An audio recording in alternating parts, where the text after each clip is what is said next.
Entire magic of AI generation really boils down to this one relentless, repetitive cycle. Step 1. You give the model a prompt. Step 2. The model predicts the very first token. Step 3. It appends that output right back to the start and it repeats the whole thing. Prompt, predict, append. This loop is literally the beating heart of large language models. When we throw around a big word like autoregressive, we're really just mashing two incredibly simple concepts together. Auto literally means self, so in this context, it just means the AI takes its own previous outputs and uses them as its new input. And regressive, which basically means stepping back, tells us that every single new step depends on all the steps that came right before it. Put those together, and it just means the model creates its output by guessing one token and then immediately feeding that guess right back into itself to predict the next one.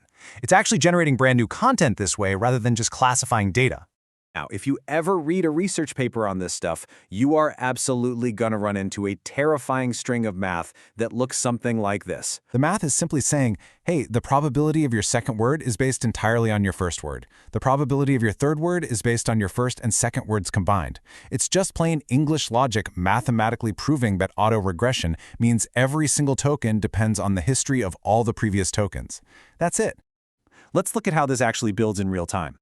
Now, what's really interesting about this is how the probabilities work. Imagine you give the AI the prompt, the capital of France is, it doesn't just instantly know the answer. Instead, it calculates these mathematical probabilities for every single possible next token.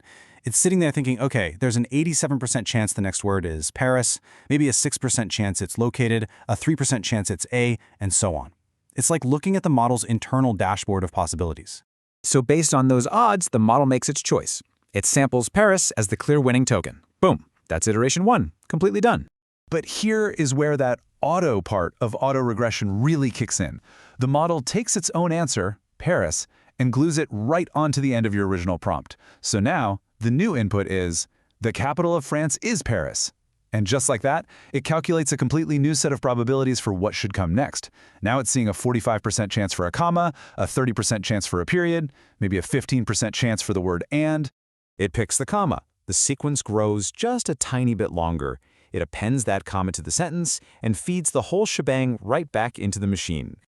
And now we're really picking up speed. The new input is, the capital of France is Paris, and it rapidly iterates again, predicting a space and then the word the. In the very next iteration, it predicts capital, and it just keeps going.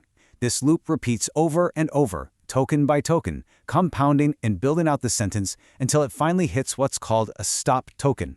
That's the signal that tells the model the thought is officially complete. Now, you might be wondering, why on earth go through this painstaking step-by-step loop instead of just generating everything all at once? Well, this brilliantly illustrates the difference. If a non-autoregressive model tried to spit out all the tokens simultaneously, you'd get total chaos. The tokens wouldn't condition on each other at all. You might get Paris in position 3 and the word is way over in position 5. It would be an absolute incoherent jumble, literally like trying to read a dictionary that's been thrown into a blender.